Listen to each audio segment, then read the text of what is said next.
Ian Lindsay of Lindsay and Associates has played an active role in the local community since 1979. He has been with RE/MAX, Vancouver Island's most advanced real estate business network, since 1996, marketing and selling residential, rural, strata, recreational, investment, and project development real estate. Ian has received several awards recognizing his exceptional community commitment locally, as well as awards for outstanding performance and achievement from both RE/MAX International and the Vancouver Island Real Estate Board. You'll find true real estate professionals at ianlindsay.ca. Here come Peter, here comes Dave. Oh, listen. Bringing stories, making waves, no missing. Spinning tales in the podcast cave, so sweet. Laughs and insights everywhere, what a treat. Peter and Dave, they're on the mics, all right. Join the ride, it's gonna feel just right.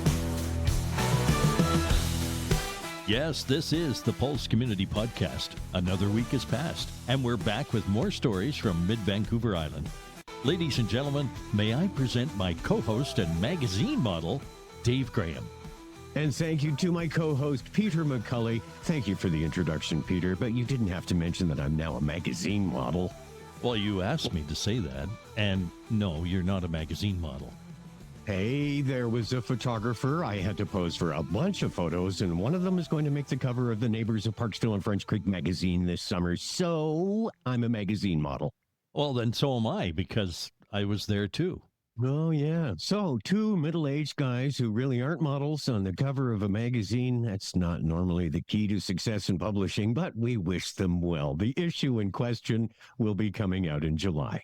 On this edition of the Pulse Community Podcast, we'll be chatting with Pharmacist Aki Shaw about semaglutides, the popular diabetes and weight loss drug sold under the brand names of Ozempic and Wegovy, among others, about how they work and more. When you combine it with lifestyle modification, that's when it gives results. Otherwise, if you just take semaglutide and make no lifestyle changes, it's not going to do a lot for you. So the key is to combine it with what you were trying to do before, but now this time with a new tool. So someone tried to lose weight, but they were unsuccessful.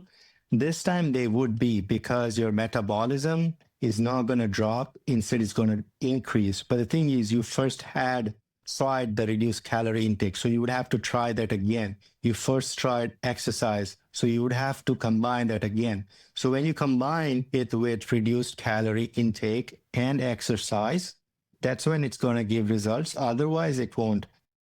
Illana Hester updates us on what's happening at the Old Schoolhouse Art Center. We have so many new things coming into fall education. Our winter education was quite booked, and so we extended a lot of those classes into May, June. And then coming in September, we'll have everything you can imagine, from watercolor to acrylics to oil portraits, just a couple of drawing classes, color matching, and then a lot of textile work. So there's a little something for everyone. Also, there'll be photography, there's jewelry. It's quite an eclectic mix, but all taught by very professional artists who are local. Hey, Dave, have you heard the latest dirt?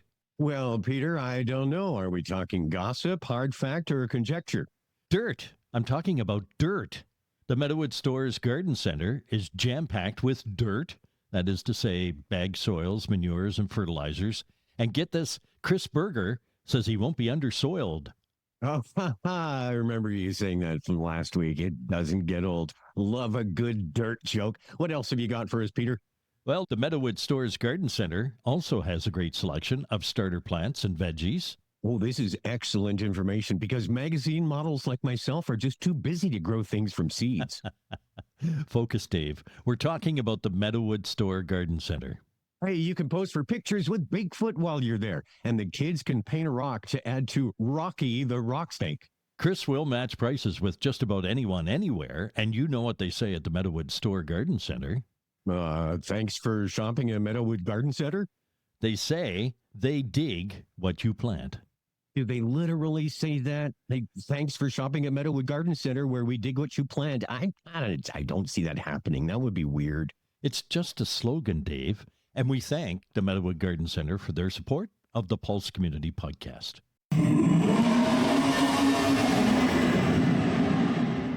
If you would like a weekly email reminder of the latest Pulse podcasts and contests, just head over to our homepage, thepulsecommunity.ca, and sign up for the podcast newsletter. It'll keep you up to date with upcoming episodes, just like what we're going to do right now. Future guests include Sean McCann, formerly of Great Big Sea, who will be playing in Parksville in the coming weeks.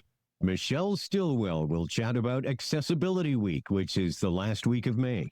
We'll also be featuring a visit with Teresa Cooper from the Parksville Downtown Business Association as they feature events and activities in the months to come.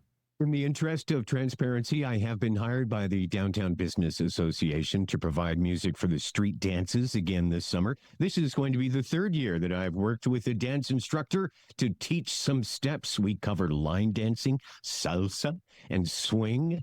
And rest assured, actually, I have absolutely nothing to do with the instruction part. You know, I once took ballroom dance lessons and didn't even complete the course. I'm just that.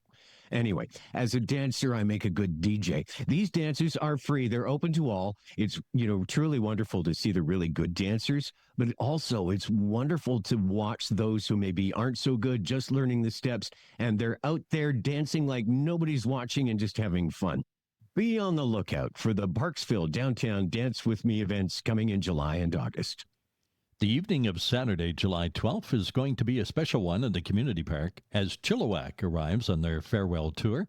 It's part of the opening weekend of Beach Fest, and there's still time to enter our draw. If you would like to enter your name to win tickets for two to see Chilliwack, email us with your name and where you live and let us know which Chilliwack song is your favorite. Enter at contest@thepulsecommunity.ca.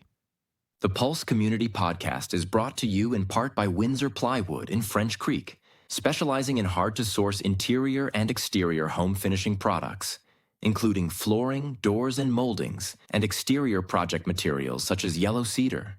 Windsor Plywood French Creek carries high-quality, responsibly sourced products and are committed to providing outstanding value and personalized, one-on-one service to all of our customers, homeowners, do-it-yourselfers, renovators, builders, designers, craftsmen, and contractors.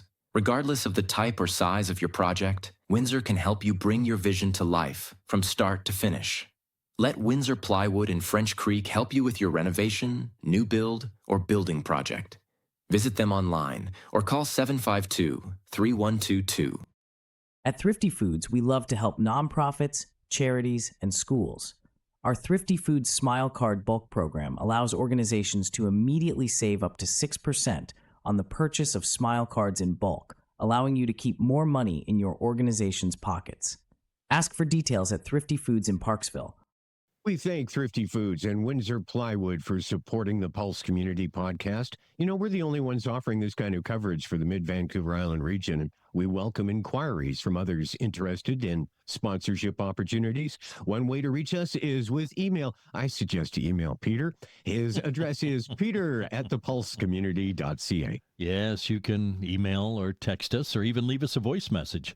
Follow the links from our homepage, thepulsecommunity.ca. It's time for our first guest. Marilyn, if you please. Standing by in the green room is Illana Hester, the Executive Director of TOSH, the Old Schoolhouse Art Center in Qualicum Beach. Thanks for joining us today, Illana. Thank you for having me.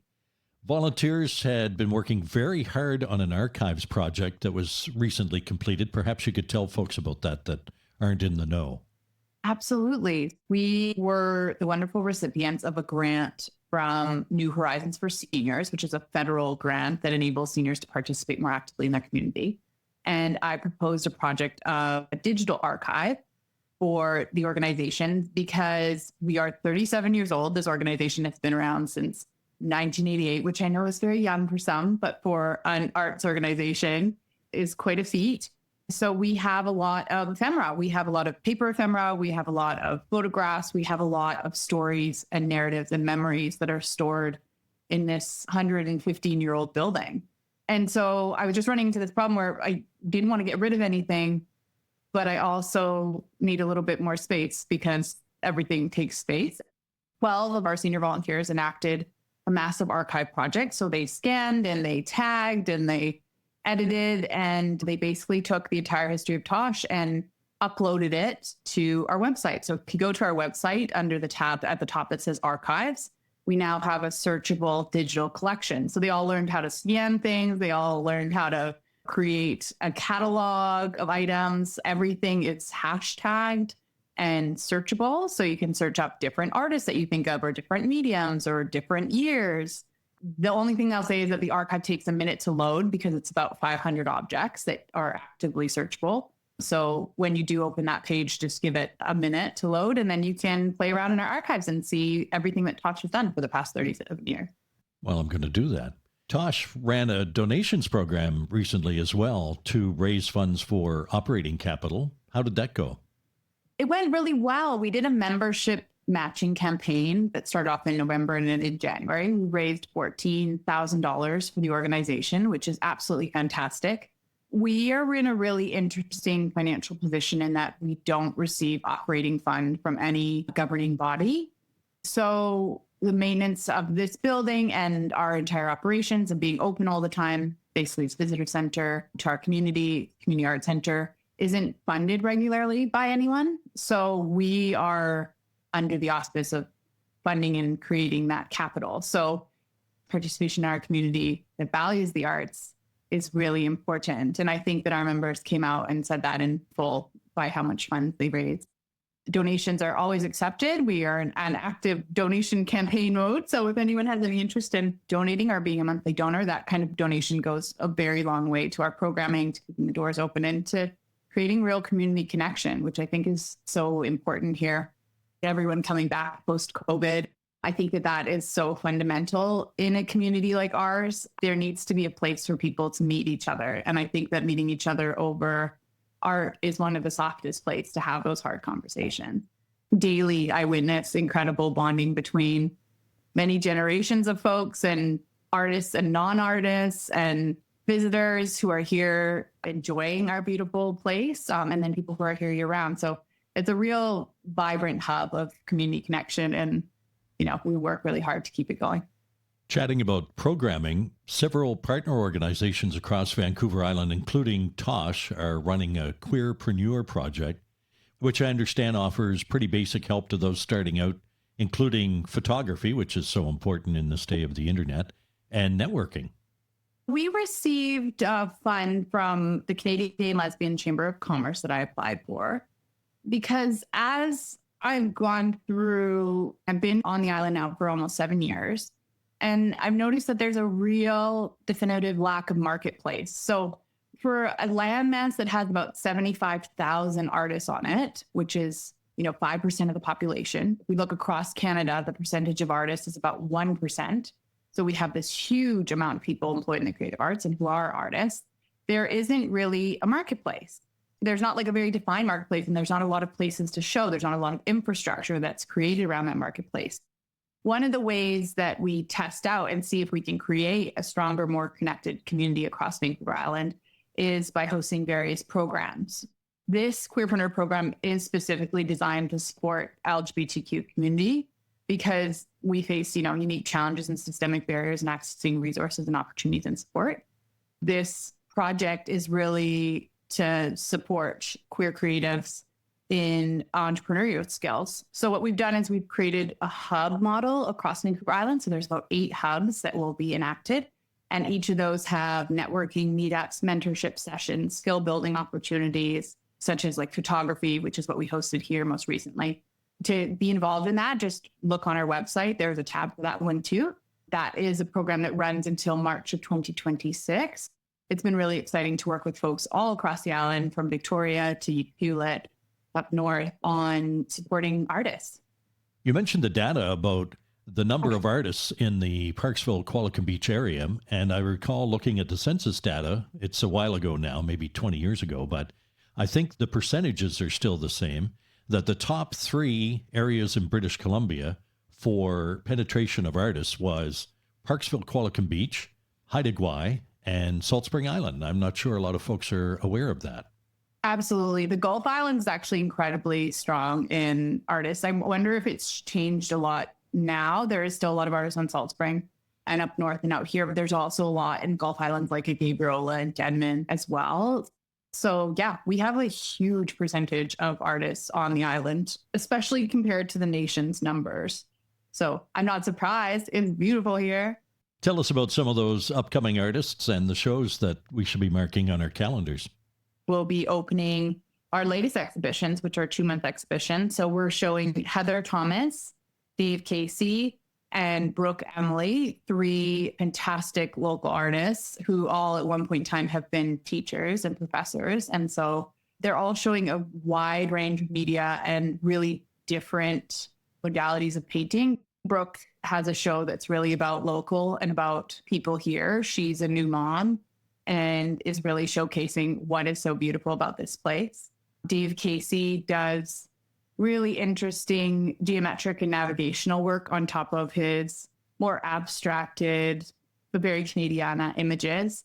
And Heather Thomas is a multimedia artist who does a lot of printmaking and does a lot of commentary on environmental activism. So it should be a really interesting mix show. And we close it on June 28th. So there'll be lots of time to stop in and come and see all the work that's here. Summer camp. Everyone loves summer camp. Even I love summer camp. What do you have for summer camps at TOSH this year? We have 5 weeks of summer camp booked with 3 different artists. And so definitely check out our website. Those are already live and people are signing up. We have a wide variety of summer camp availability. So we have artists that teach just printmaking. We have a few artists that are going to be walking kids through a painted canvas from start to finish, Monday to Friday. And then we have a few other ones that are just mixed media. So definitely check them out. There's a little flavor for all the kids, all the different modalities of art. I know it seems strange to be talking about the fall schedule in spring, but it's very popular. You'll be releasing the fall education schedule in May. What's new there? We have so many new things coming into fall education. Our winter education was quite booked, and so we extended a lot of those classes into May, June. And then coming in September, we'll have everything you can imagine, from watercolor to acrylics to oil portraits, just a couple of drawing classes, color matching, and then a lot of textile work. So there's a little something for everyone. Also, there'll be photography, there's jewelry. It's quite an eclectic mix, but all taught by very professional artists who are local. Sounds interesting. I know TOSH is a busy place, but I was still surprised to see that in May, you'll be asking for exhibition applications for 2027. Booking out 2 years in advance is a requisite for some of the grants that I am applying for. And so we always end up booking out a little bit early. Plus, as you know, with the data, there's so many artists who want to apply. For our last exhibition call, got over 65 applications, and it's only for 18 spots. So it's a highly competitive application process, but it is also very viable in that it gives access to local and regional artists to have an exhibition venue. We walk artists through that exhibition process and split proceeds of any sales. And it's really an amazing opportunity to show to such a wide variety of folks, visitors and locals alike.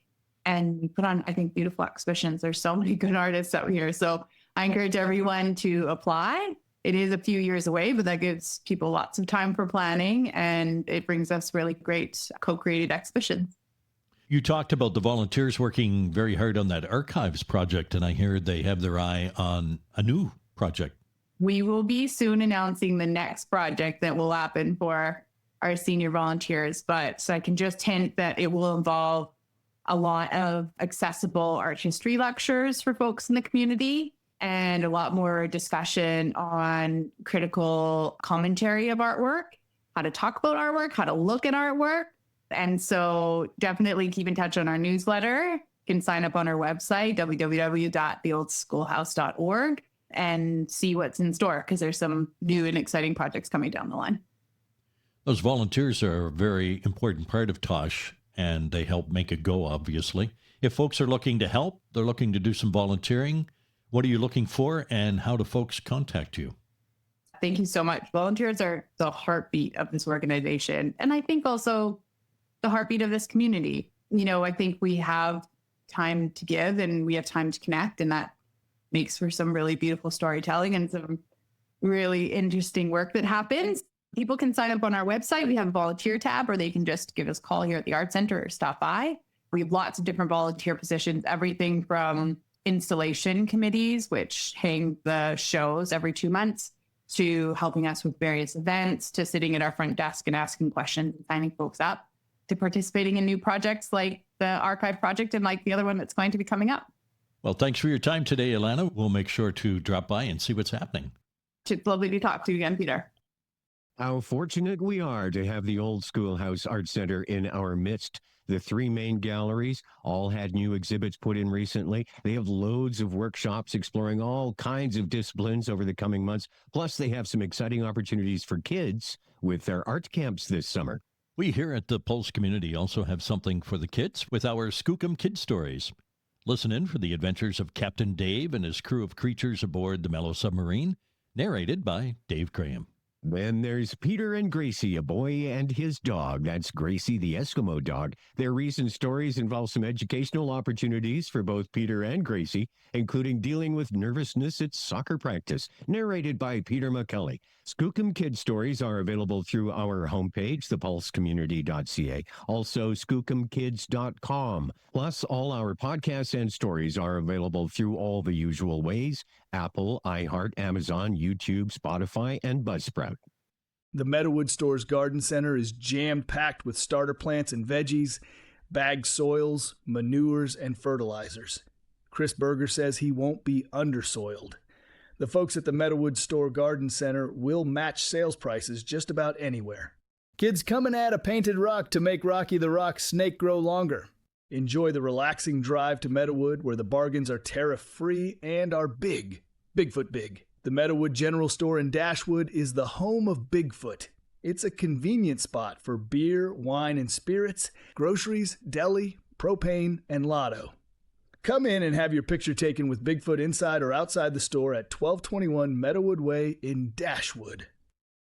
Ian Lindsay of Lindsay and Associates has played an active role in the local community since 1979. He has been with RE/MAX, Vancouver Island's most advanced real estate business network, since 1996, marketing and selling residential, rural, strata, recreational, investment, and project development real estate. Ian has received several awards recognizing his exceptional community commitment locally, as well as awards for outstanding performance and achievement from both RE/MAX International and the Vancouver Island Real Estate Board.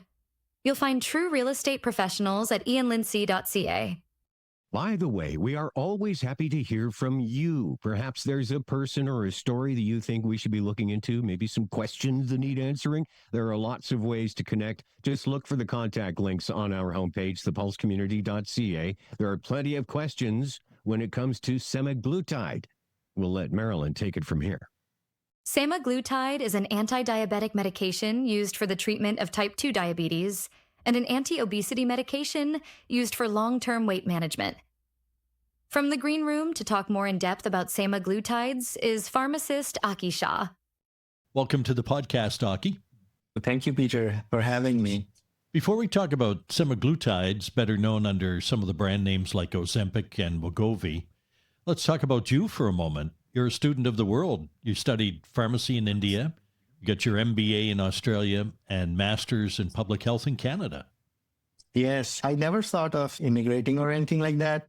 I worked for Sun Pharma, where I designed some molecules on the formulation aspect. They're actually now quite famous products by name of Equa and another anti-acne cream.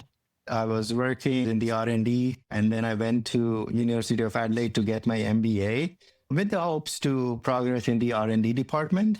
But then I got an opportunity with Retail One Pharmacies in Australia. I helped the store grow from one location to like 21 locations before it was acquired by Chemist Warehouse. It's like Shoppers of Australia. After that, I worked a little bit in New Zealand, where they opened 7 more stores, but were again acquired by Warehouse. Then I moved back to India. This time it was too late for me to join the R&D department. Plus, I had a vision to join my father's business, but to diversify in pharmaceuticals. We used to manufacture paints.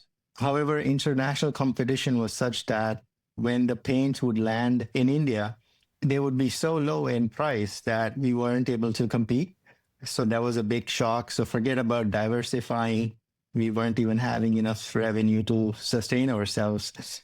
So at that point, a random discussion from an old friend, University of Saskatchewan, a good friend of mine, he said that, hey, pharmacists here make 6-digit salary. And I didn't take it lightly. So I applied University of Saskatchewan.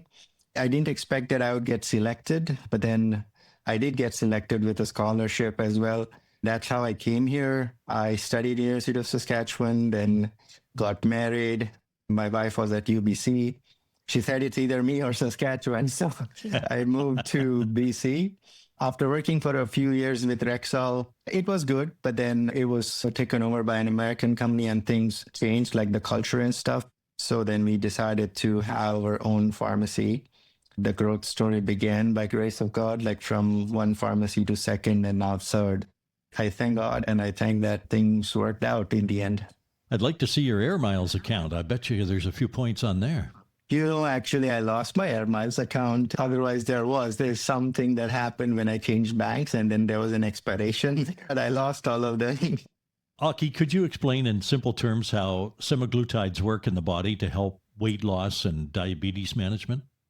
So basically what happens is there are certain receptors in the body that it binds to. So whenever you try to lose weight, for example, your body automatically, as a mechanism, turns down the volume on the metabolism.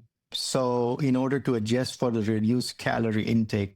So what it's doing is it's preserving energy. So even if you're fasting, because your metabolism rate has gone down, you are not expanding as much energy and you're not seeing the weight loss happen. Of course, if you push that process too far, then the weight loss starts to kick in, but it's a bit of a grind. And not many people are able to get into that ketosis phase, as we say. What semaglutides do is they not only not let the body turn down the volume on the metabolism, it actually increases the volume, even though you are taking in less calories. The way it works for less calorie intake is, first is it reduces your gastric transit time, which means the time it takes for your food to move through the bowel system. Your food is moving slowly, so you get satiated faster. It improves the leptin response. So there are two hormones, leptin and ghrelin.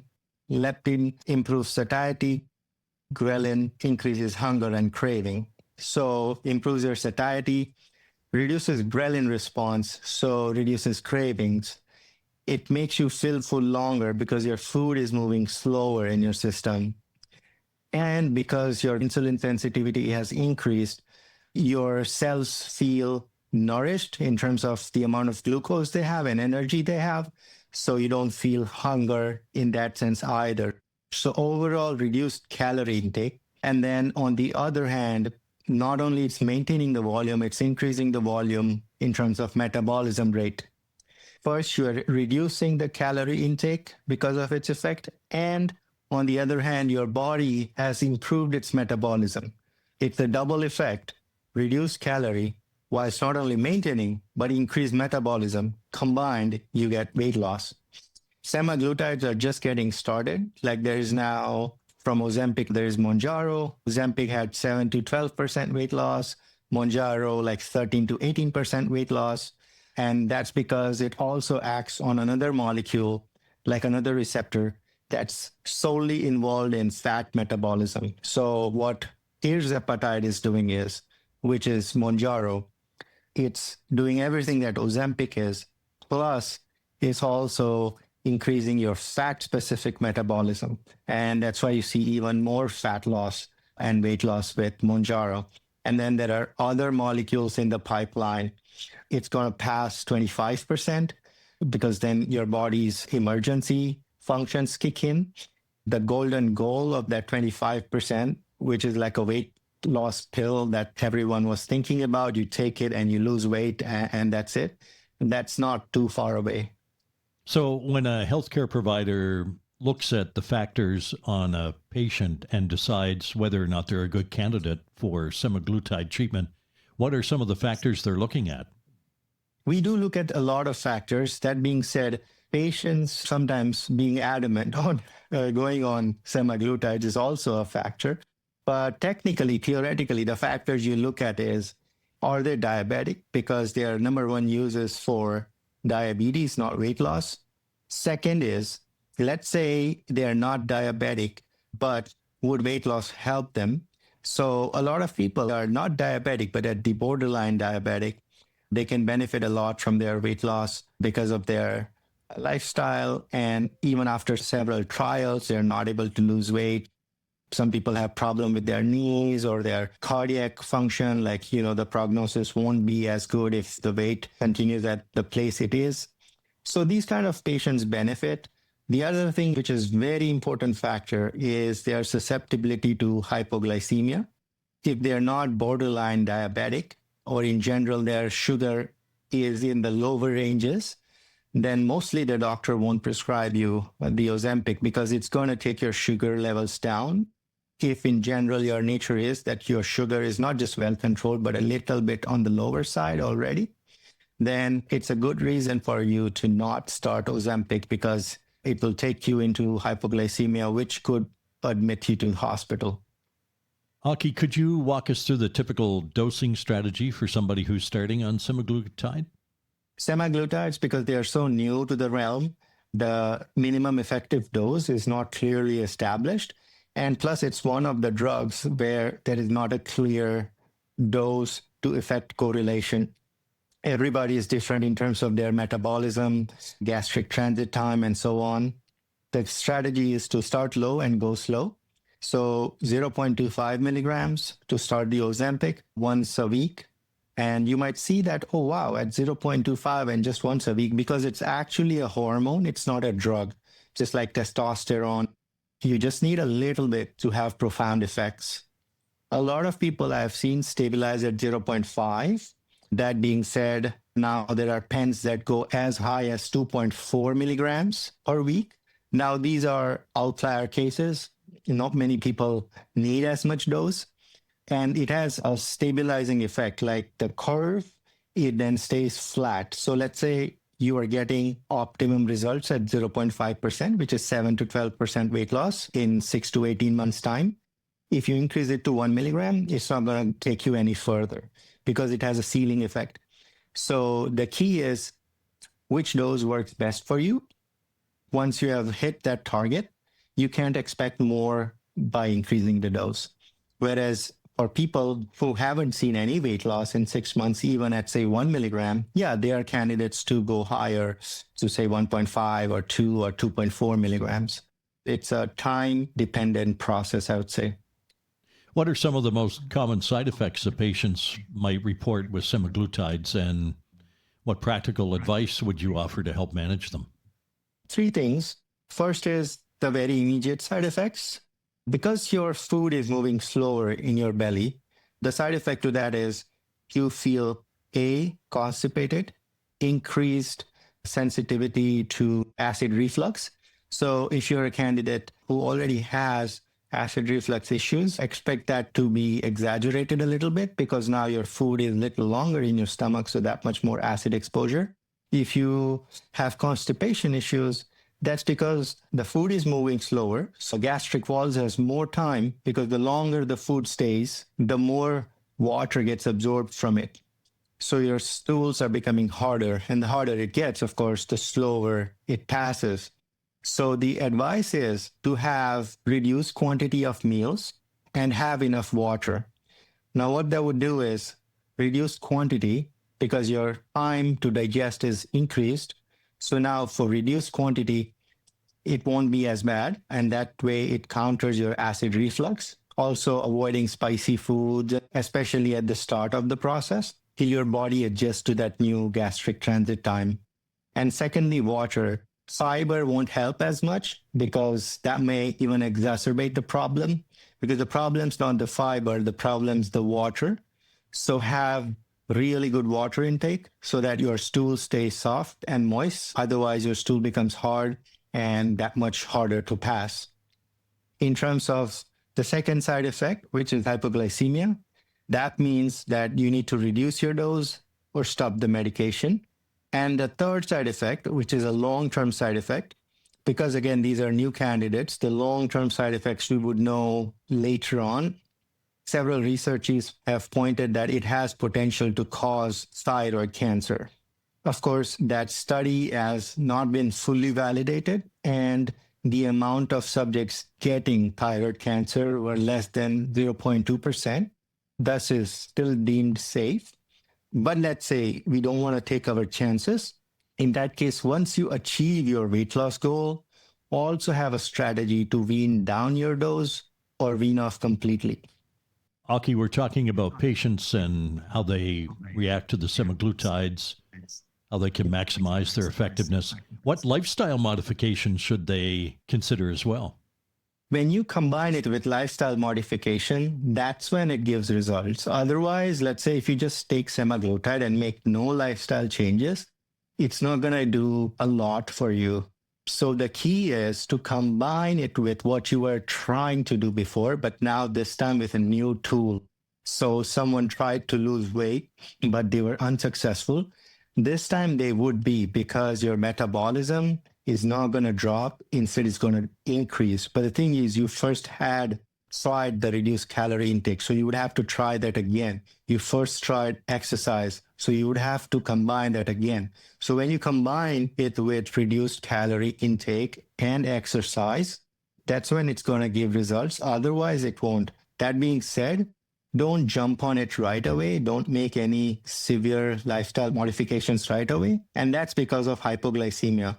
We want to see that it's not reducing your blood sugar too much, because when you reduce burn calories, your glucose levels would, of course, drop. And then Ozempic is also doing the same, or Mounjaro.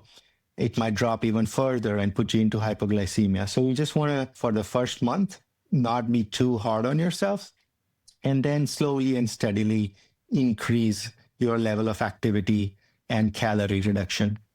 What options exist for patients who don't have insurance coverage for semaglutides? Not many, actually. To be speaking practically as someone who works in a community pharmacy, there are some limited options which can get you 1 or 2 pens. Mounjaro, for example, the drug reps sometimes give the doctors a card which you bring into the pharmacy and you get 1 pen, but that's just 1 pen, which would last you a month. Maybe he gives you 2 cards in 2 months. And then they have this patient assistance program, which is good. That would knock off half the price. You'd have to register for it, and it's open to everyone. So you'd have to Google, like on Mounjaro website for Canada, and it will give you like a patient assistance card. They have also dropped their cost from $800 to $400.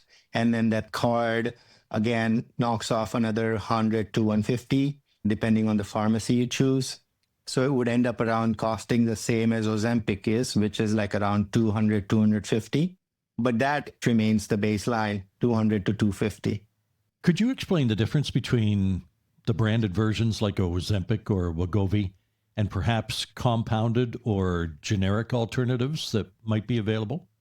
There are no generic alternatives because it's such a new drug. The patents last at least 10 years. And then after that, they get a chance to appeal and make it strike for another 10 years. And in this case, it's likely because they're by big pharma and they mostly succeed in extending their patent rights. So for 10 to 20 years, we can see that there might not be a lot of generic options. With Ozempic, it would be like around 5 years because the patent would end sooner. Compounded versions, they can help with cost if the pharmacy that's compounding it is not charging as much. So you would have to do your price comparison analysis. There are a few risks with that, which is, of course, the dose. If the pharmacy is not careful, they might overdose or underdose you. When there is shortage, that's when the pharmacies are allowed to compound, not otherwise. At least that's what it is in Canada. That being said, there is a catch. If the dose does not exist, even then they're allowed to compound. So the workaround is the compounding pharmacy might have to give you a nearby dose, like say instead of 0.25 milligram, a 0.3 milligram or something. But again, it should make sense economically. Otherwise, it's a riskier approach because it's not as standard, especially when it comes to injectables and sterile compounding. in terms of dose consistency and quality consistency, because it doesn't have a spectrophotometer or anything like that locally, which a pharma lab would have. So you are kind of at the mercy of the perfection process of the pharmacy. So it's important that you trust that pharmacy. Not many pharmacies do that because Health Canada had a big crackdown on those. But if you find one and if it makes economical sense and if you trust the pharmacy enough and you want to take your chances, that's okay. But unless it's giving you significant economic benefits, there is no reason to choose a compounded version. Aki, as a pharmacist, what has surprised you most about the semaglutide phenomenon and its impact on healthcare? It may be new to the world, but in the pharmacy world, the news about semaglutide and developing such molecules had been around for long, especially me being in R&D. These molecules take anywhere from 10 to 15 years before they are actually finally a product available on the shelf. So you could imagine that the researchers would have began quite early on. And at that time, I was already in the R&D domain quite actively. So I did have some idea, though I didn't have the idea of its success, because at that time it was just a concept. And it's a very hush-hush process. It's not like an open book because of competition, of course. So when it actually made it, that's when it surprised me that, wow, that these guys did figure out. Because the key challenge is receptor selectivity. It has to bind to the receptors you want it to bind, and they succeeded in that. And that's all it takes to get the ball rolling. Once you know that, that's why Mounjaro came quite quickly after Ozempic. It didn't take 10, 15 years longer. And the subsequent molecules would be even quicker. So now we have opened this new domain of health, and it's going to help humanity tremendously, I would say, over time, especially when generics start to kick in, because it's going to reduce a lot of chronic diseases, which unfortunately our system is built such a way that we can't escape, like the foods around us, the habits around us. Because of the society, everyone is stressed, everyone is working, they don't have much time. So you don't get time to have quality food, prepare food, exercise. It won't work as a shortcut, but it would cover up your lapses when you are not able to stay at 100%. So I think it's going to be a good future with semaglutide and this class of medication. One final question before we let you go, Aki. What misconceptions about semaglutides do you commonly encounter, and what facts would you like the public to better understand? That once you're on it, you cannot be off it. So the thing is that it's hard to get off of it, but not impossible. And I strongly advise patients, when you achieve your weight loss goal, pharma companies won't like me for that because they would want you to be on it forever. But as a healthcare professional, it's my duty to let people know that it is possible. The thing is the strategy you use to wean off. So let's say you are at 1 milligram, you go down to 0.75, you would see a little bit of weight increase, which is fine. That's because your metabolism rate has reduced and all those mechanisms have now started to reverse. What you do is you use your diet and exercise to counter it. It's a very manageable situation, 2 to 4 kilograms or 5 to 10 pounds. You have to bring it back. Once you're back again at your baseline, then go back down at 0.25 again. And that way, slowly and steadily, you increase, decrease, increase, decrease. You won't be able to decrease a lot, but when you are at the very last stage at 0.25 and off altogether and at your normal weight, you have trained your body with that new weight and equilibrium. And then that's how you get off. And that would reduce that chance of that thyroid cancer happening. Lots of great information today, Aki. Thanks for your time. Yes, have a nice day, Peter.